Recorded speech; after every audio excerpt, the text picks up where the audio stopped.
This is your ultimate stop for everything sports. The Golden State Media Concepts Sports Podcast. Should I say more? From the NFL, MLB, the NBA to MMA, it's all in here. The Golden State Media Concepts Sports Podcast. Listen now.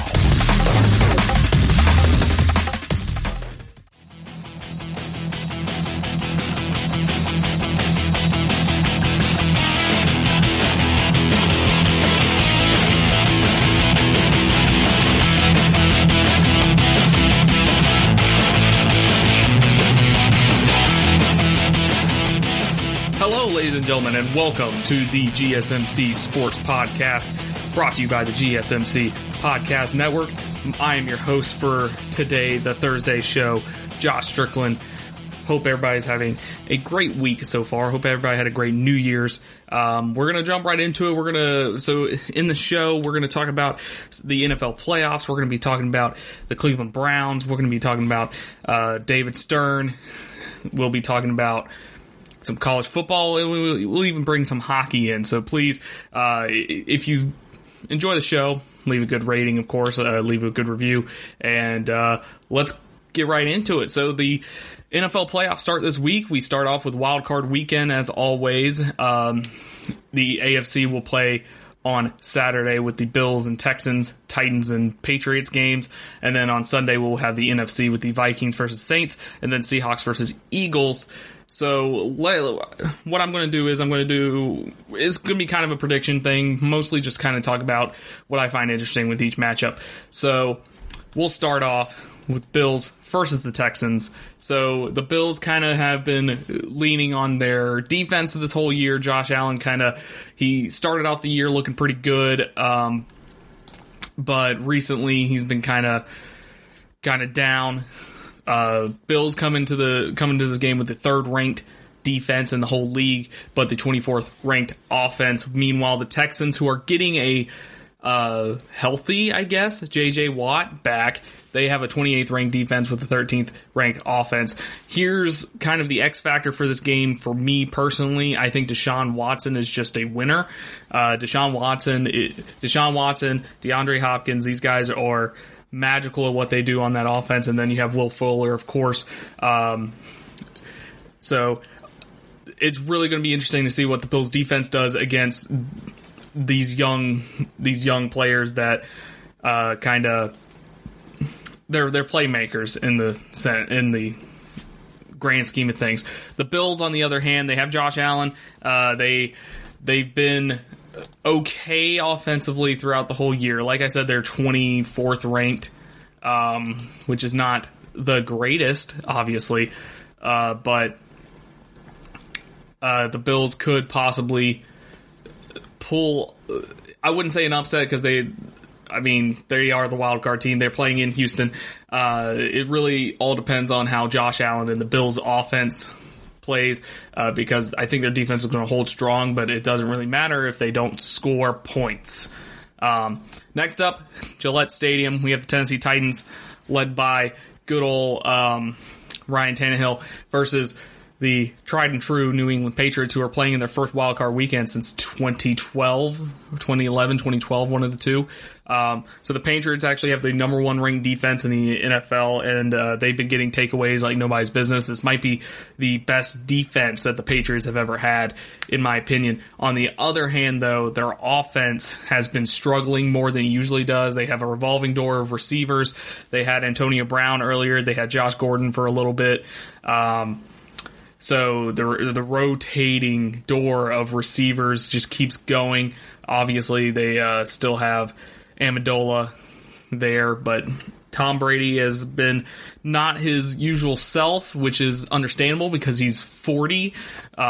He's getting older. But my thing is, I just feel like the Patriots are too good as an organization to really lose this game. I do see the Patriots losing at some point in the playoffs. I don't think they're going to make the Super Bowl, which I really hope they don't make the Super Bowl again. But I think if they're going to lose at some point in this game, at some point in the playoffs, it is not going to be to the Tennessee Titans. The Tennessee Titans, they've kind of scratched and clawed their way to be in the playoffs, which more power to them. I mean, they did great. The Tennessee Titans are one of those teams that everybody kind of forgets about, and then they make the playoffs, and you're just kind of like, huh. And then they lose in the first round of the playoffs, and then you're like, hey.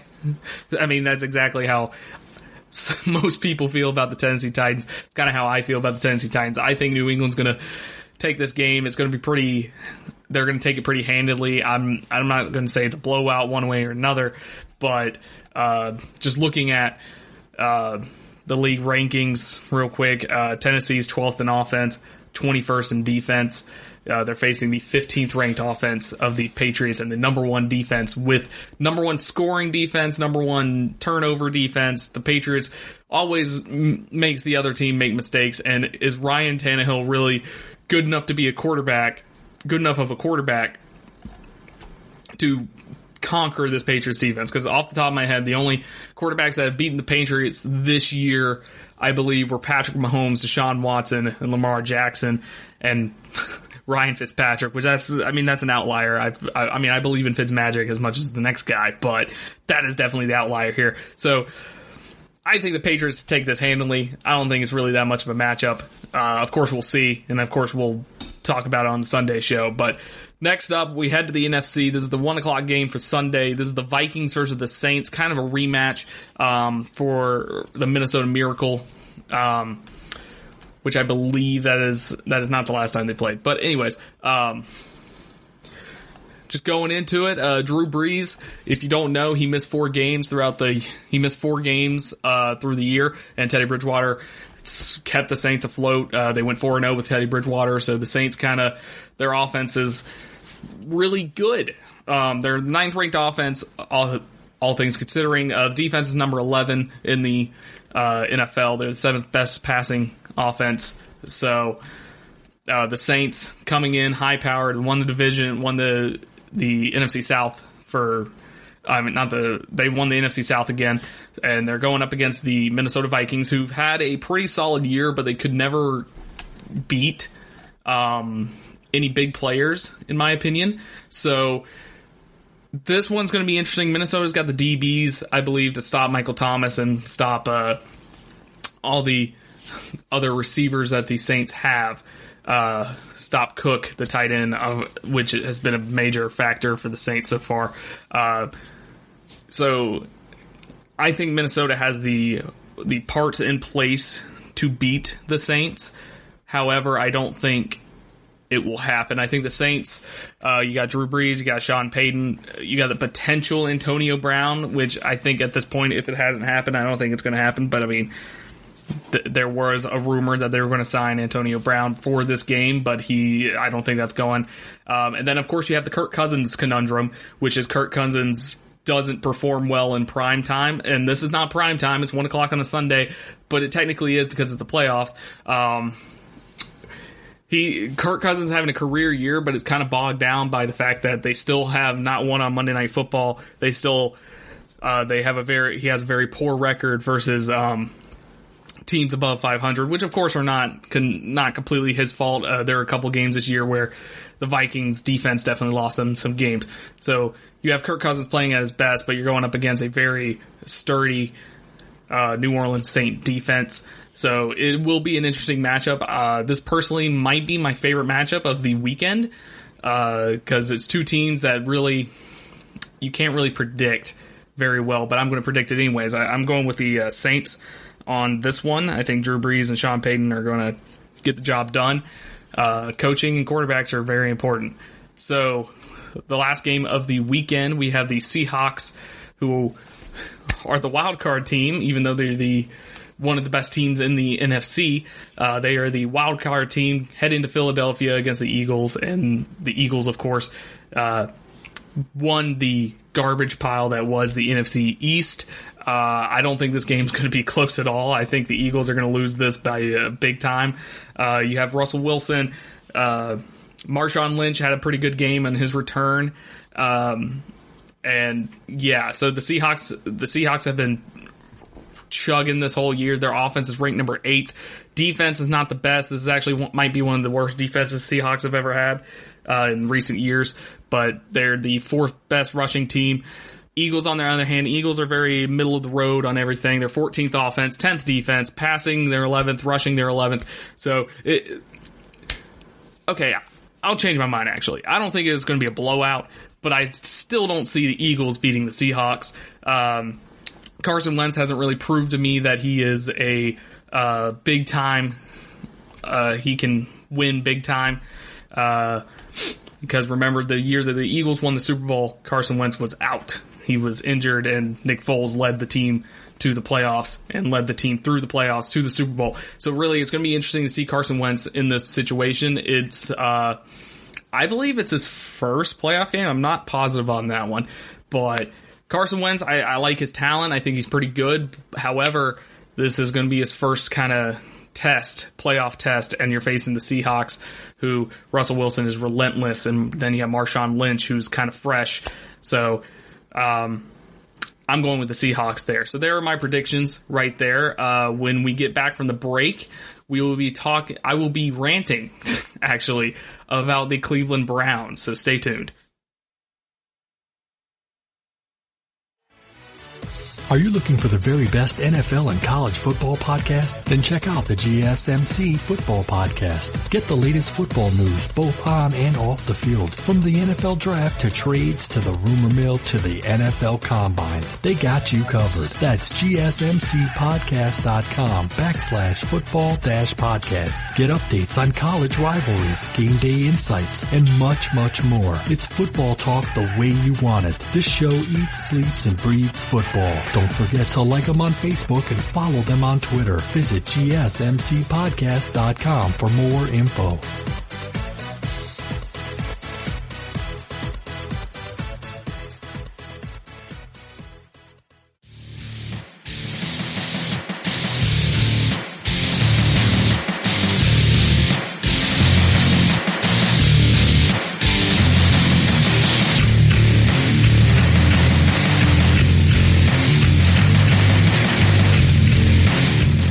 As I discussed in the last edition of the show, on the Tuesday show, the Cleveland Browns fired their head coach, Freddie Kitchens, going through kind of their 7th head coach in 10 years or something like that. So the Cleveland Browns, I've always had a what's the opposite of a soft spot? I guess I have, I've always kind of hated the Browns, and there's no real animosity. I don't actively root against the Browns or anything. I actually want the Browns to do well. It's just kind of they make decisions that don't make sense to me, and this is one of those decisions. So the Browns have decided to. The Browns and John Dorsey, their general manager, they have decided to mutually part ways, which basically means they weren't going to do what John Dorsey wanted them to do, so he left. And they just kind of mutually split ways. So the Browns are going through, I think, their 7th or 8th GM in as many years, 10 years. So this decade for the Browns has kind of been lost because they just keep getting... It's either the coach, or it's either the quarterback, or it's either the GM. And they just never got 2 or 3 of those correct. I think Freddie Kitchens was not a good hire. But John Dorsey has done a lot for the Browns. So John Dorsey joined the Browns late in 2018. And since his time with the Browns, he has traded for Jarvis Landry, who I think got 1,000 yards. So Jarvis Landry had a pretty solid year, I believe. He drafted Baker Mayfield first overall, which, depending on who you talk about, that was a controversial opinion. You can't deny Baker Mayfield did pretty good last year in his rookie year. He did well enough to consider him as a franchise guy.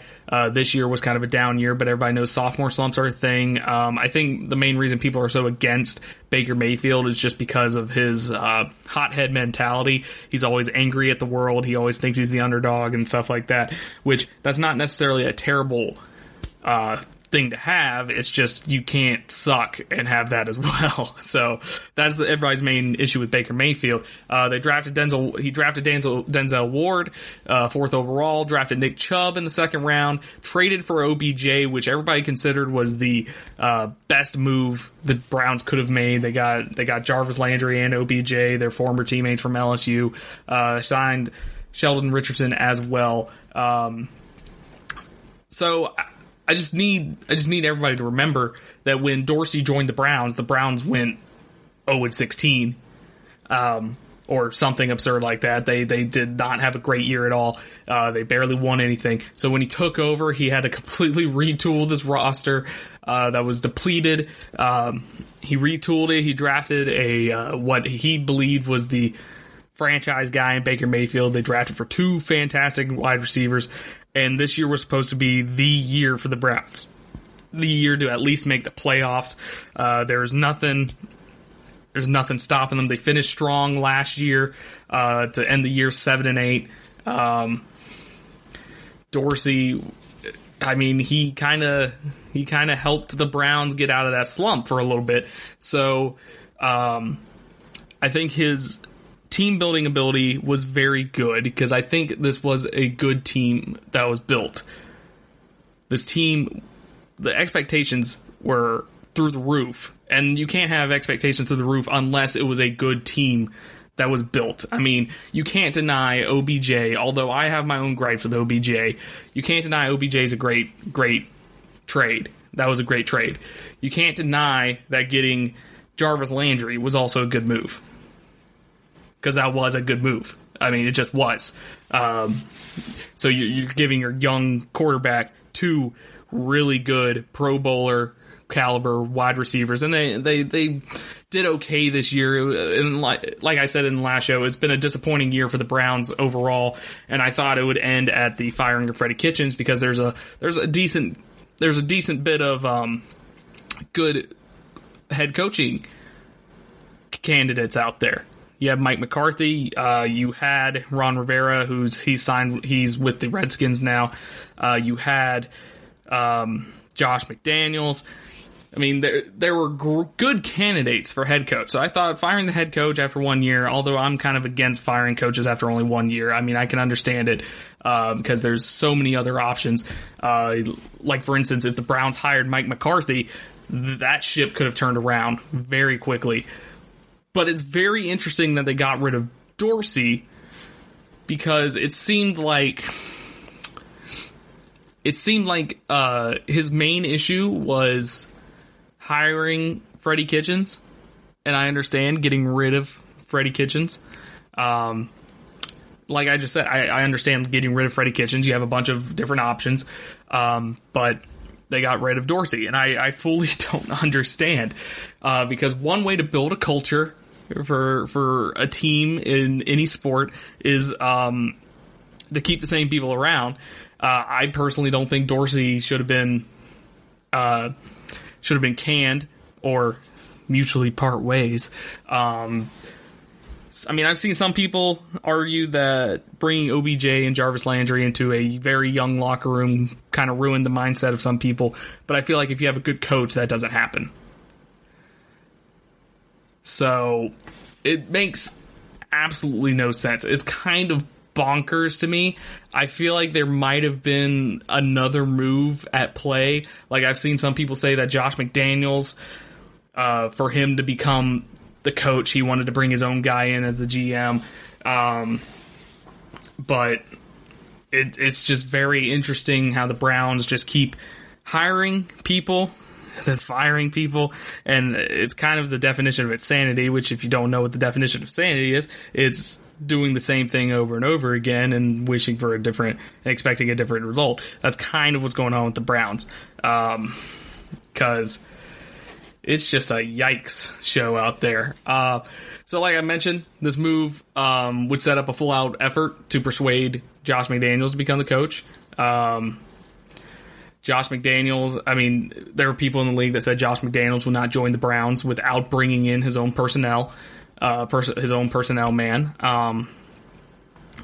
Or Josh McDaniels could take over the position of picking the players kind of like Bill Belichick does, which makes sense because he's coming from the Patriots. Some point to some point to Nick Cassero, Patriots GM, whose contract is coming up in a little bit,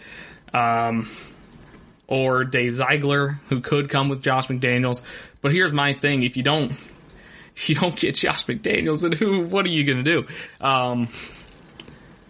Like I mentioned, their head coach list includes Mike McCarthy, and I'm assuming they're just going to give whatever coach comes in, they're just going to give them whatever they want for GM. But I mean, you got Mike McCarthy, you got Greg Roman, Robert Saleh from the 49ers defensive coordinator, Chiefs offensive coordinator Eric Bieniemy. Oh, geez, I ruined that name, but it's okay. And then of course Brian Daboll, who's a former Browns offensive coordinator. So it's just kind of the same old story, same old song and dance for the Browns here. I really just don't see the whole Browns situation changing. I really don't know what to do, because I really thought this year was going to be a turning point for that franchise. I really don't know what this franchise could do to actually accomplish something, because this, all in all, I mean, the Ravens went off, but the Steelers were down this year. The Steelers were going through quarterback changes like no other, and they had injury after injury. They had to pick up practice squad players for wide receivers. Then you had the Bengals, who had one of the worst seasons in their franchise history. So you could argue that's 4 guaranteed wins, especially with this Browns roster. So I don't see, I mean, if everything was clicking the way it should have been, the Browns actually would have had a good chance at winning the division. Of course, you have Lamar Jackson and the Baltimore Ravens in the way, but they could have at least made a wild card, make the playoffs, and I think making the playoffs would have been huge for the Cleveland Browns. However, they just didn't do it, and they're just cleaning house one more time, seeing if that works. You have a bunch of players who want to leave, though, so good luck to whoever the new coach and new GM is trying to wrangle all that in. But when we come back on the other side of this break, we will be talking about David Stern and his recent passing, and we'll be talking about everything, all the great things that David Stern has done for the NBA. So stay tuned. We'll be right back. Check out the show that's built on the MMA, from the UFC to extreme cage fighting. They got the fights covered. Check out the GSMC MMA podcast. Get the latest news on past or upcoming fights. Join us as we talk to and about some of the biggest names in the MMA, past, present, and future. When it's the fight game, there's just one show to check out. GSMCpodcast.com/MMA-podcast. Don't forget to like them on Facebook and follow them on Twitter. Visit GSMCpodcast.com for more info.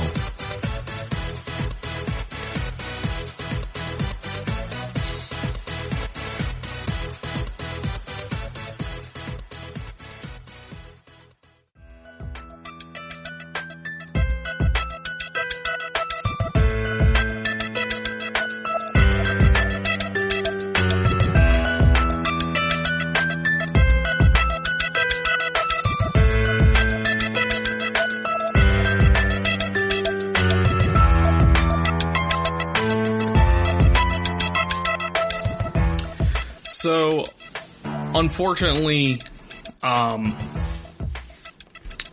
when I'm recording this, David Stern, former NBA commissioner, he was the NBA commissioner for the NBA from 1984 to 2014, so for 30 years.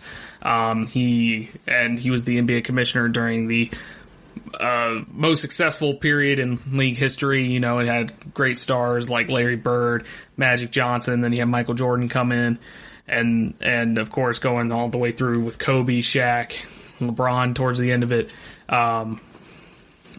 So he has sadly passed away on today.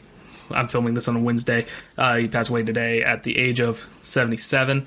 It was a result of a brain hemorrhage and that he suffered 3 weeks ago. And I just want to go through some amazing things that David Stern has done for the NBA. As before he took over as commissioner, the NBA was kind of struggling.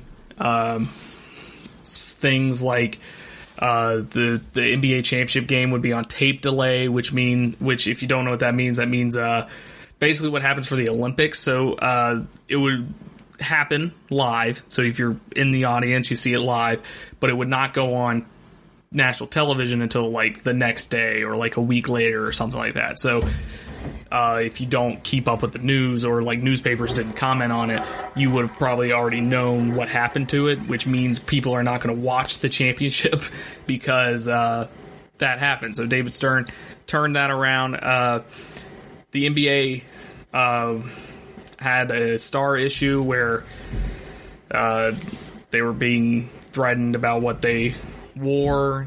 Wasn't very player friendly. And stuff like that. So here's some stuff that I've read about him. So the NBA did not want their players in the Olympics, and of course the Olympics didn't allow, FIBA didn't allow professional basketball players to play in the Olympics for the longest time. And then once it was actually able to go, Stern made sure that it wasn't just going to be just a plain tournament. He wanted to be a showcase. He wanted the best stars in the NBA to play overseas and just prove how much better the talent in the NBA is than everywhere else in the world. So sort of the dream team came together because of David Stern. So that was a cool thing that happened. Under Stern, NBA entertainment and NBA properties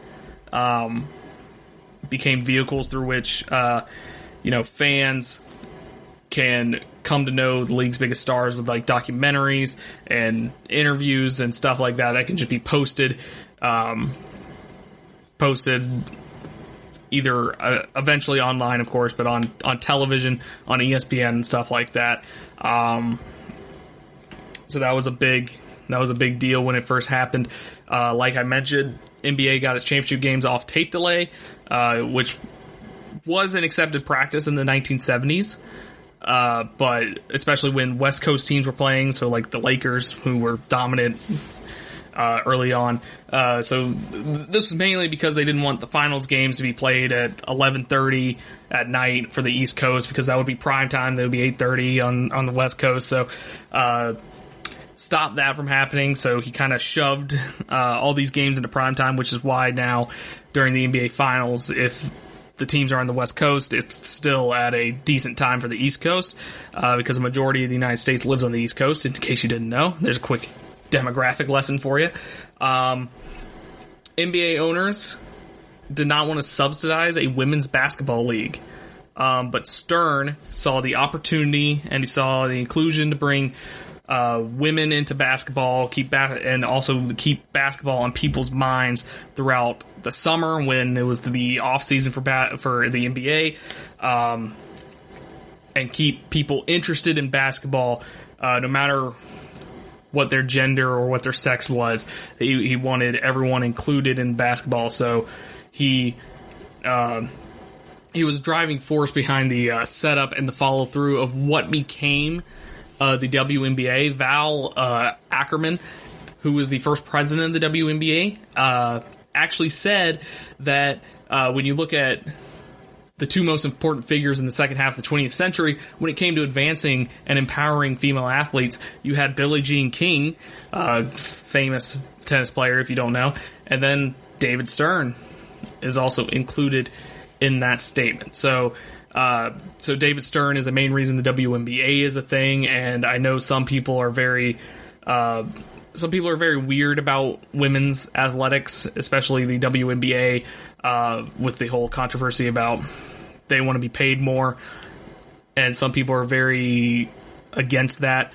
The WNBA is actually very important, especially for female athletes all around the world. It's very important for the It's very important for basketball as a whole.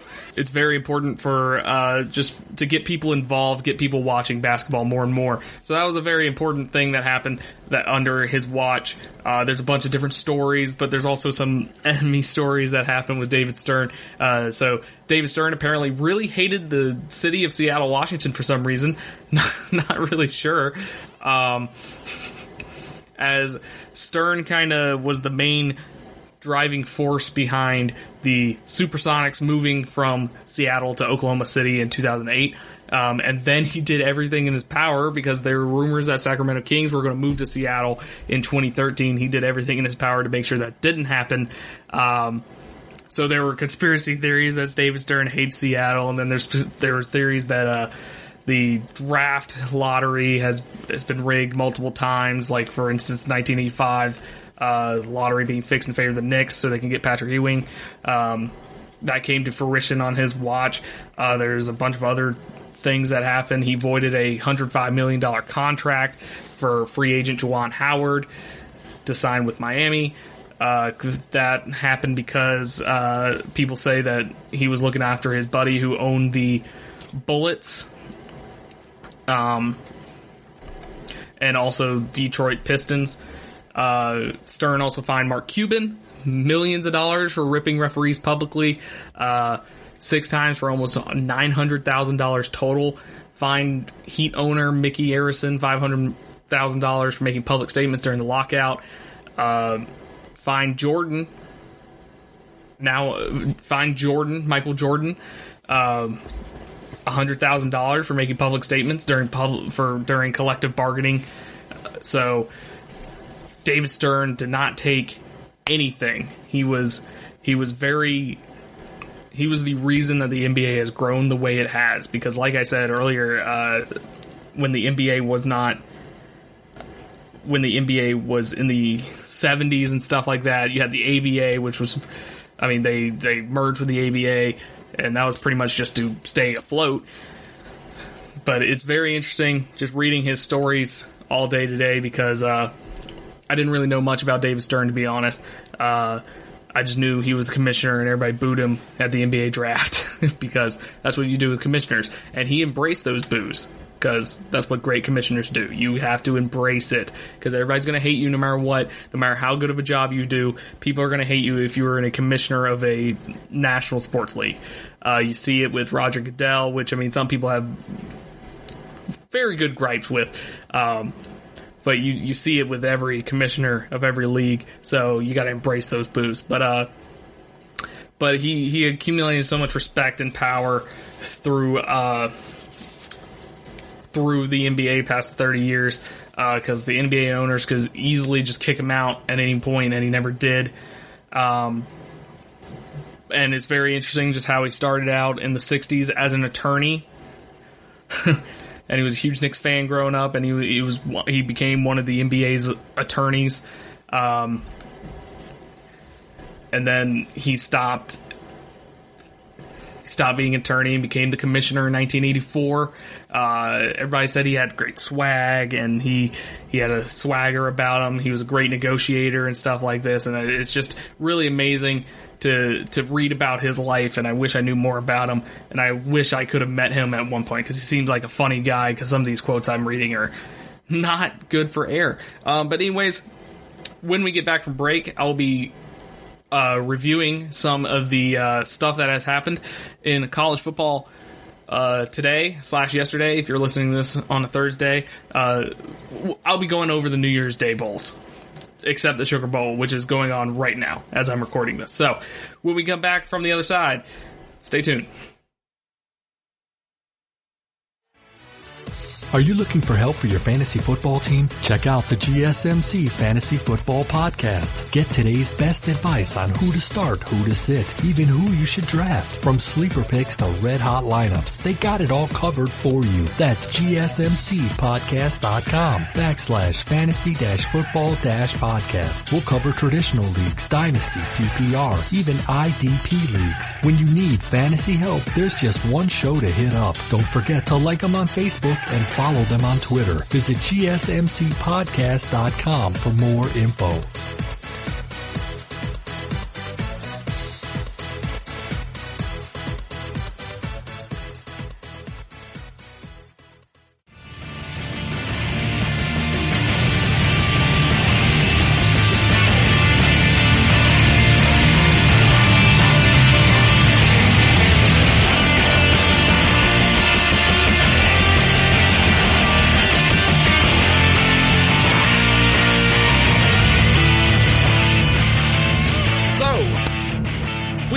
this, it is January 2nd, which means all the New Year's Day bowl games have been played. Of course, I'm talking about the Citrus Bowl. I'm talking about the good old Outback Bowl. I'm talking about the Rose Bowl, the granddaddy of them all, and I'm not going to be talking about the Sugar Bowl because that's happening as I'm recording this. So I will not be talking about Georgia Baylor. I might talk about it on Sunday's show if anything interesting in that game happens.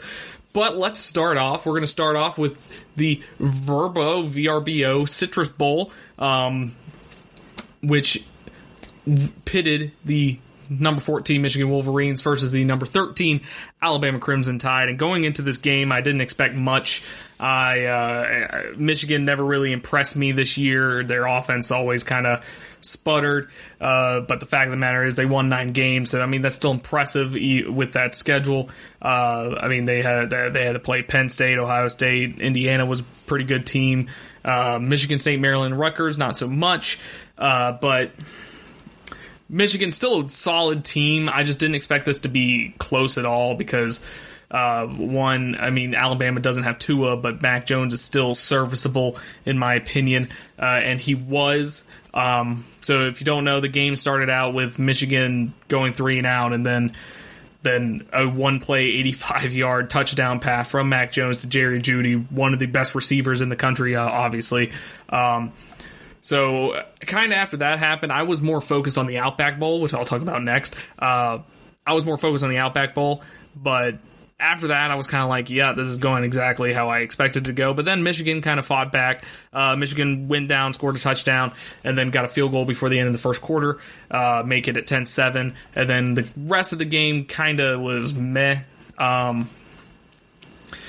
Michigan got a field goal, make it 13-7, and then Najee Harris hurdles a dude and makes it 13-14, but then Michigan hits a field goal to make it 16-14 before the end of the half. So going into halftime, Michigan's surprisingly leading. I'm thoroughly surprised. Their offense kind of wasn't really working, but their defense was doing a good enough job at stopping Jerry Jeudy and Najee Harris and Mac Jones and all that. But then the second half happened. They gave up 21 unanswered points in the second half, whereas Alabama wins the game 35-16. So Michigan kind of fell apart, and there's, of course, rumbling about whether Jim Harbaugh should still be Michigan's head coach, which, I mean, I think it would be absurd for them to fire him. They've gone 9 or 10 wins pretty much every year since he's been there.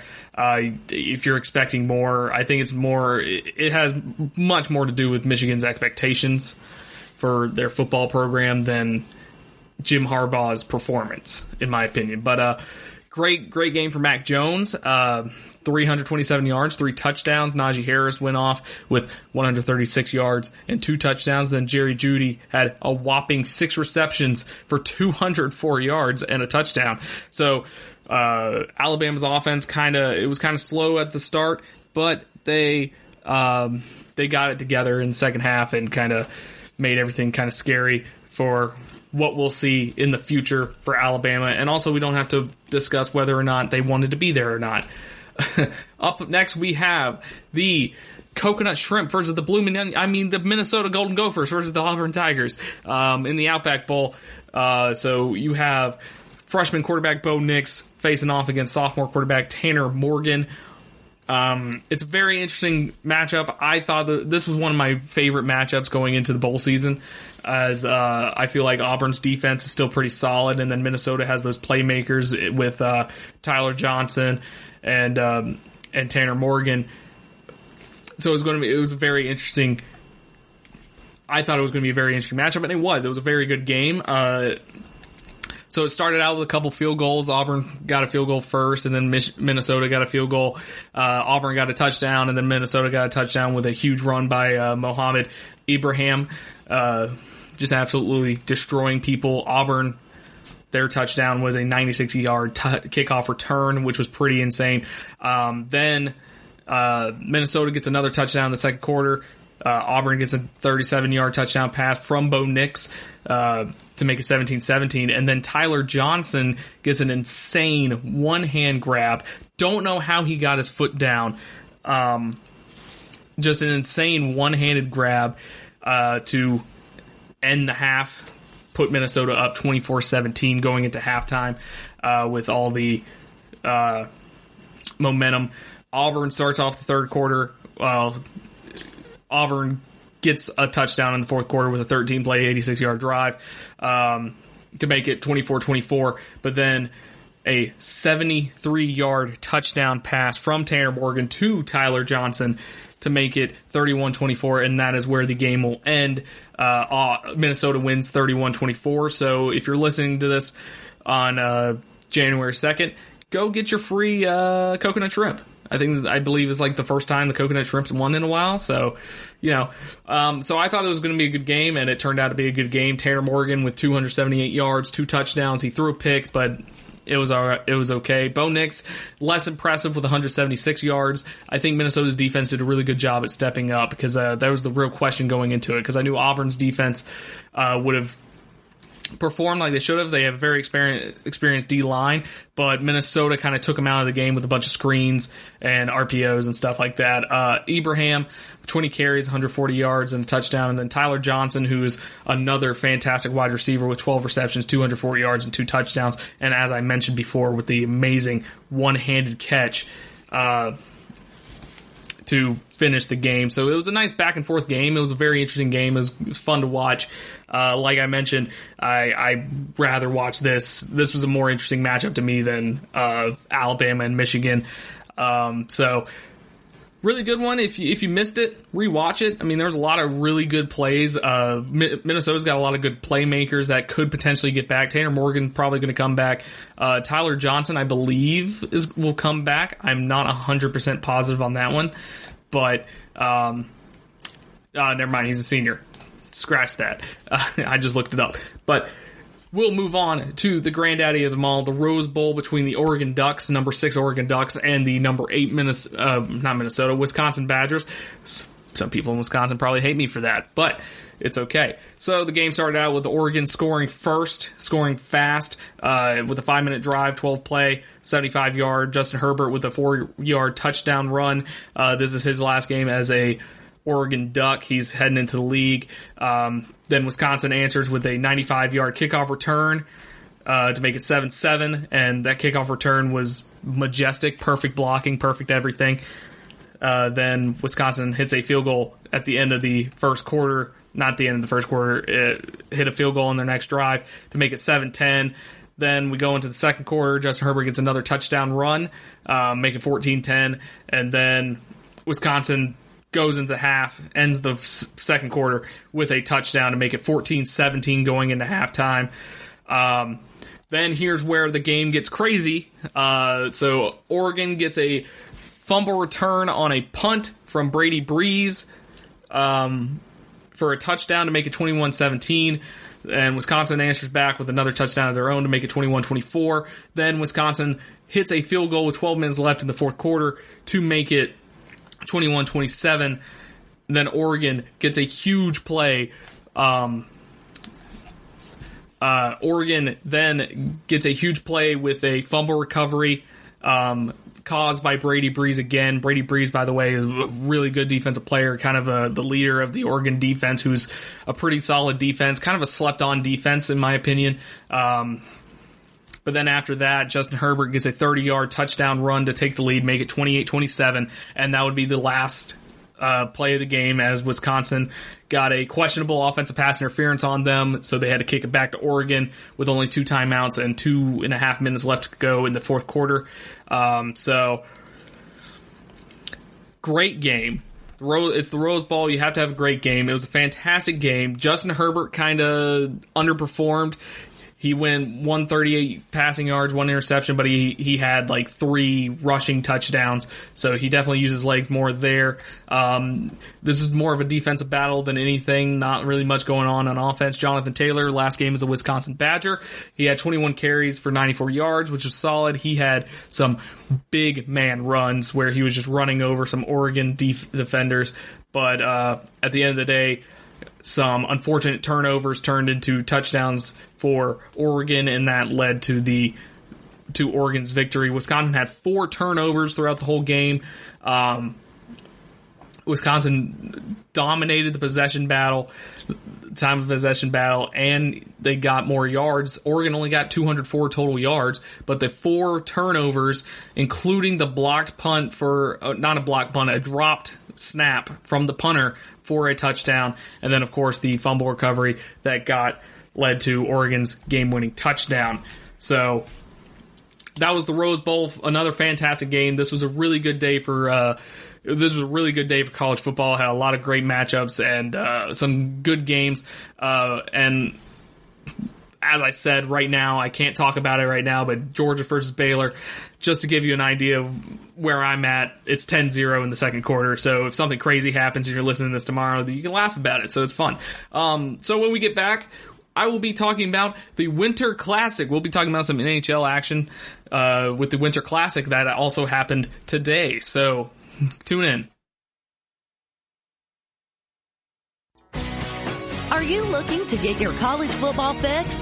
Looking to get the latest news on your favorite school's team? The GSMC College Football Podcast is your ticket to all things college football. Join us as we talk college football from the national championship, the college rivalries, the bowl game, to the Heisman Trophy. To which conference is the best? We've got you covered for the Big Ten, SEC, Big 12, the Pac-12, ACC, and everything in between. Download the GSMC College Football Podcast on iTunes, Stitcher, SoundCloud, Google Play, or anywhere you find podcasts. Just type GSMC in the search bar.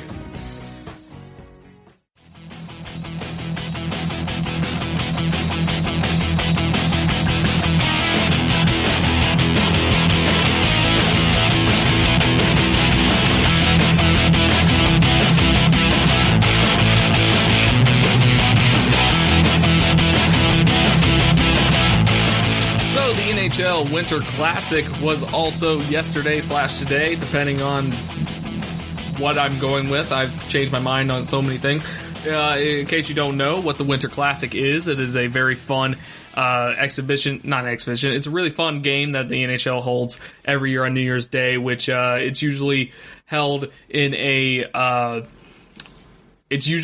football or a baseball stadium. It's very interesting because you get to play it. It's an outdoors hockey game. They make a rink in the middle of a football stadium. This year they did it in Dallas in the Cotton Bowl, as it was the Dallas Stars versus the Nashville Predators. So it's just such an interesting concept. They've been doing it since 2008, and it's one of my favorite things to watch, usually, because it's just a spectacle, because you have this stadium that's usually filled to the brim for football fans, and then you have hockey in it, and it's just so interesting because they fill the stadium up. Like, the stadium gets filled up. It's very impressive, and I think it's a very good way for the NHL to gain a bigger fan base, and get more popular. So the Dallas Stars, they hosted the 12th NHL Winter Classic in NHL history. They're the 9th team to play host to the game, joining Boston, Buffalo, Chicago, Detroit, Philadelphia, Pittsburgh, St. Louis, and Washington. They're also the 12th team to participate in the game, as the Chicago Blackhawks lead the NHL with 4 appearances.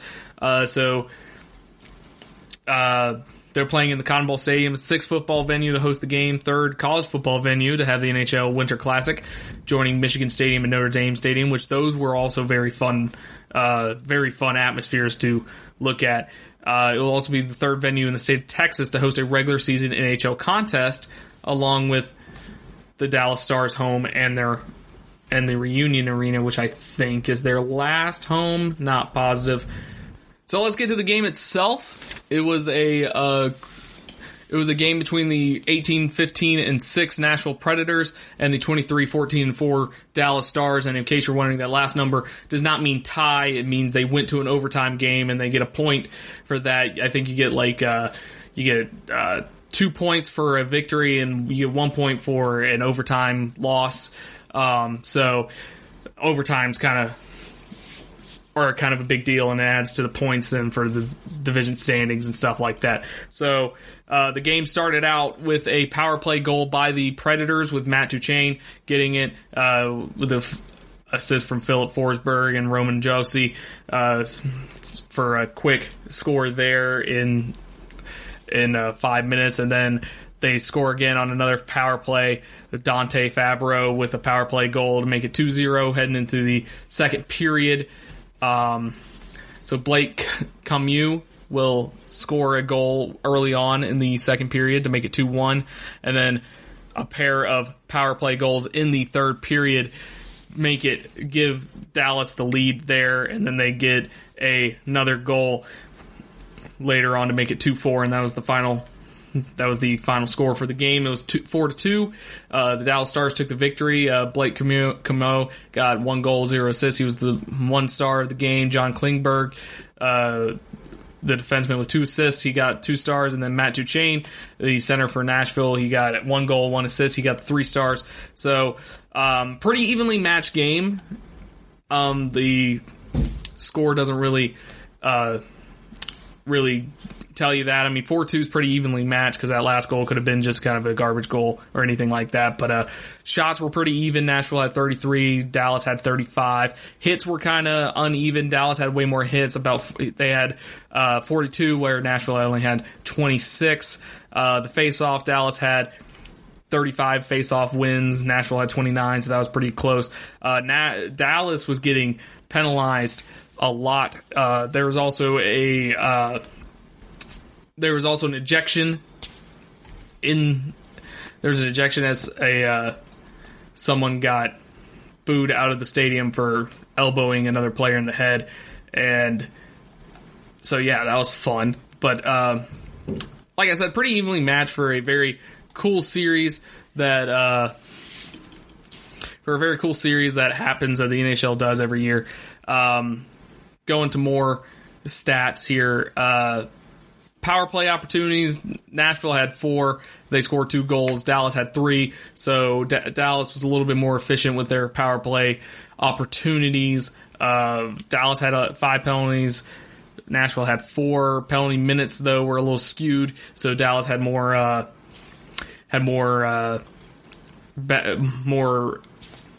bad penalties. I couldn't think of a word for some reason. So Dallas had 18 blocked shots opposed to Nashville's 12. They also had 8 takeaways as opposed to the 6 takeaways from Nashville. And then they had 17 giveaways as opposed to Nashville's 12. So it seems like Dallas kind of got lucky in the third period, got some power play goals, got some momentum going in the third period, and took the victory out of the jaws of defeat, as they were kind of outplayed for most of the game by Nashville. But, I mean, that's how the cookie crumbles sometimes. So, yeah, I mean, like I said, fantastic event. I love it every year. It's such a spectacle to see it, especially when they played at Michigan Stadium in Notre Dame, and then they played in the Cotton Bowl, which this is also the southernmost Winter Classic that has happened. They played in the Cotton Bowl in Dallas, Texas, of all places. They built a hockey arena in the middle of the Cotton Bowl, of all places, which is crazy to me. The teams also wear like kind of fun jerseys. They wear different kind of jerseys depending on the game. For instance, Dallas kind of wore like green tops and then like kind of like khaki bottoms. It was kind of weird, actually. And Nashville kind of wore more of the same, but they make different jerseys for these games, and the jerseys look pretty cool. So yeah, it's just a fun game.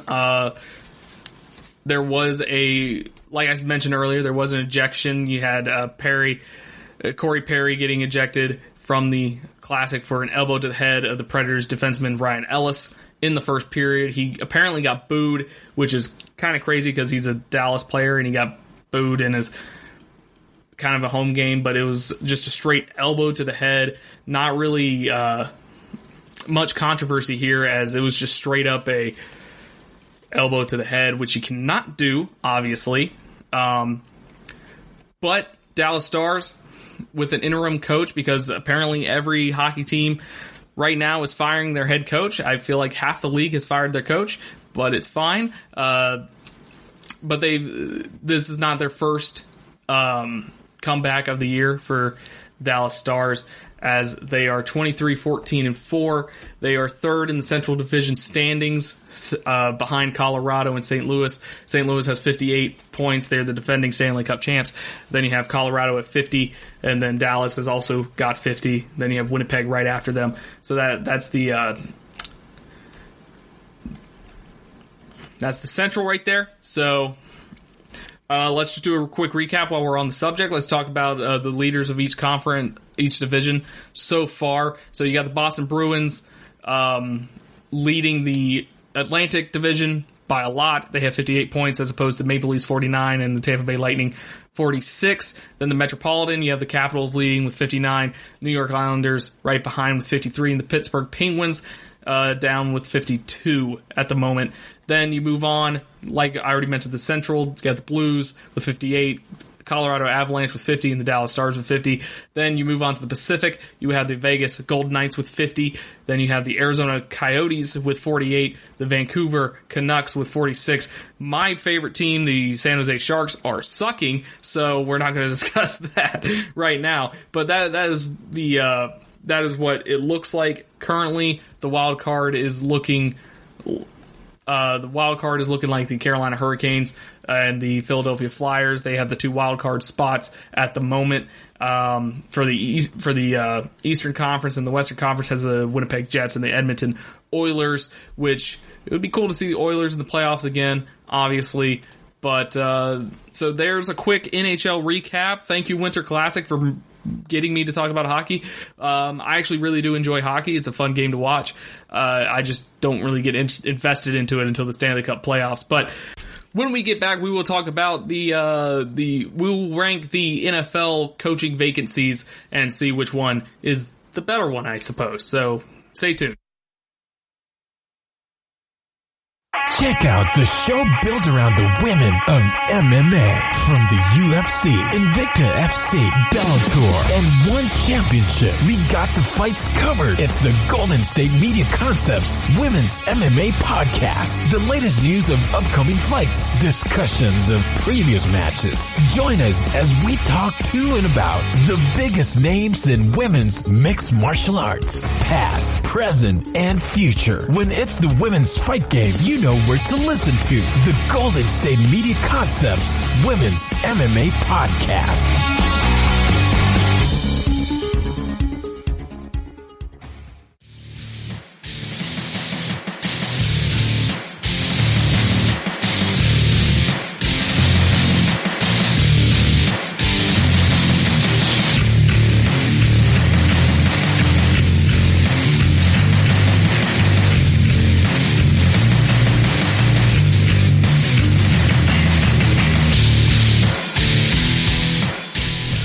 Article on The Athletic about how they're ranking the NFL coaching openings from candidates' perspective. So, for instance, they got some NFL execs and they got some NFL coaches, either former or current coaches, and they ranked each person ranked the teams on different factors such as ownership, players that are in place, what kind of draft prospects they could get or draft capital they have.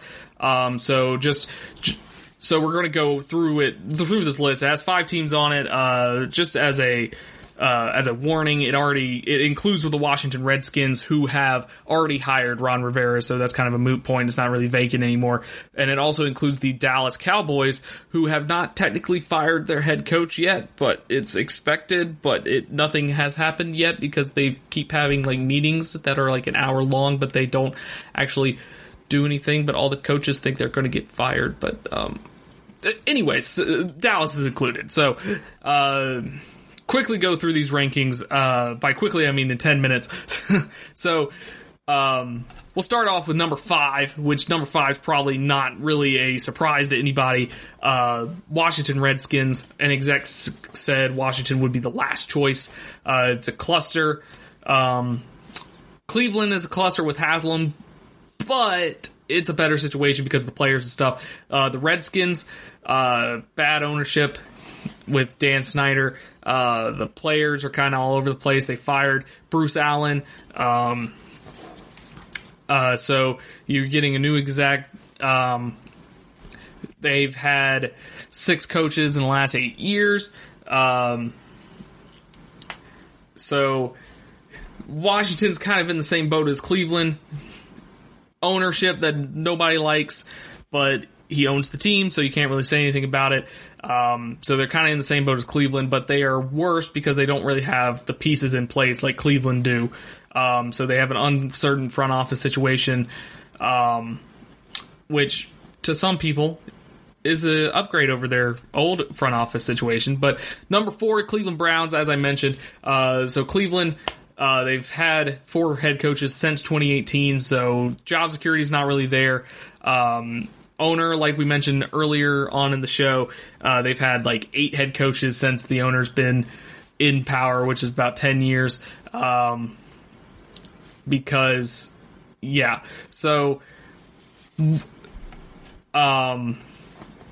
Coaches tend to like talent. The Browns do have some talent. That's why they're kind of ranked higher than the Redskins. They have Baker Mayfield, who's kind of still a work in progress, but they still potentially have OBJ and Jarvis Landry if they keep them around. So there are still pieces around Cleveland that kind of makes them better than the Redskins at the moment. But there's some discrepancy on this list, as one coach noted that Washington has stuck with head coaches, actually, as they fired their head coach of like 5 years or something like that, which, coaches tend to like job security. And the Cleveland Browns, when you look at it, does not look like you would have a lot of job security, according to their recent track record. I mean, they just fired a coach after their first year, which is usually never good. Can't do that. So Cleveland's number 4. So number 3, which according to the list, they're actually tied second, but they're number 3 on the list. You have the Dallas Cowboys. So of course you have to deal with Jerry Jones, but Jerry Jones is a much better owner than Dan Snyder or Haslam that we've already talked about. So, because Jerry Jones wants to win. He actively wants to win, and that might be his downfall as he kind of sticks his hand in too many pots. He tries to take some power away from head coaches and GMs. From an ownership standpoint, Dallas, according to this article, an exec said that Dallas is a devil that you know versus a devil you don't know, because you know what you're going to get from Jerry Jones. He's going to talk to the media once or twice a week. He's going to be involved in everything. But you have no cost restrictions, as Jerry Jones is willing to shed the cash for a winning football team. So that's good. We got to remember, if Jerry Jones likes you, he'll keep you around for 10 years, no matter how mediocre you are as a head coach. So the job security is there, I feel like. Dak Prescott, who's still, he's not a tier 1 quarterback, but he's definitely not. He's definitely in the middle of the pack quarterbacks, which a lot of teams would love. They have Ezekiel Elliott, who's a fantastic running back. They have a receiving threat. They have a functioning defense. They have ownership that shows patience. They're willing to spend money on players and coaches. But the main issue with the Dallas Cowboys is that Jerry Jones kind of talks to the media a little bit too much. He sticks his hand in too many pots. He kind of messes up with what you are trying to do. So that is one issue with the Dallas Cowboys. But pretty much everything else, I mean, pretty much unlimited resources, in my opinion, for Dallas. Jerry Jones will fork up the cash if he thinks will bring them a winning football team, which, I mean, they're going through their second decade without being in the NFC Championship game. So he's kind of jonesing, no pun intended, for a for some success. So tied second once again, but they are second place on the list. You have the Carolina Panthers. They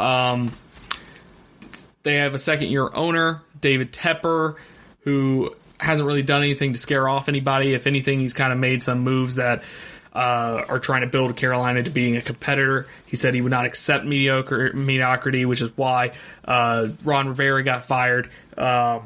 which that was a very weird situation just in general, because everyone in the Panthers organization really liked Ron Rivera, and you could tell through the social media that it was kind of a hard goodbye for some people. But yeah, so I mean, David Tepper is kind of an unknown commodity. Like one exec said, you know what you're getting with Jerry Jones, but you don't really know what you're getting with David Tepper. He's from Pittsburgh. He used to be a stakeholder in the Steelers, so he's used to owning. He's used to success. He's used to that Steelers pedigree, which the Steelers have fantastic culture and stuff like that. The next head coach in Carolina could have an input in choosing a quarterback, as you have the Cam Newton situation. Cam is turning 31, coming off a bunch of injuries. They have Kyle Allen and Will Grier as their alternatives at the moment.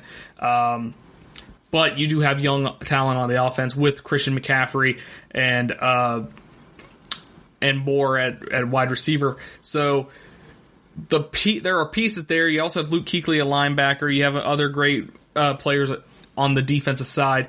The quarterback situation will kind of deter people. One coach listed Carolina as the fourth on his ballot because he did not like the quarterback options because of Cam Newton, who has 1 year left on his deal, and he's only played in 2 games this past season. And Kyle Allen and Will Grier are not the best options, but it is not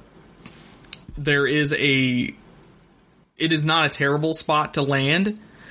Like I said, you have a new owner who just wants to win, so he's probably going to give you a lot of free reign. It just kind of depends on how much you like Cam Newton, whether or not you want the Panthers job. Then number 1, which this kind of surprised me, to be honest. I thought the Cowboys or the Panthers would be on better than this, but New York Giants. So Giants, they do have a reputation of a stable organization with sterling ownership. Their reputation in the recent years has kind of gone downhill as they shuffled through a couple head coaches since then. Remember, they had McAdoo, but they have David Gettleman, who's kind of a wild card as a GM, in my opinion. But organizations win, and the Giants organization is a better organization than Cleveland and Washington, of course. But you have Daniel Jones, who's still a young commodity. He didn't play that well this year, but he still has a lot of upside. And then, of course, you have other pieces on the team that are good. You have Saquon Barkley, who's going to be a great running back for years to come.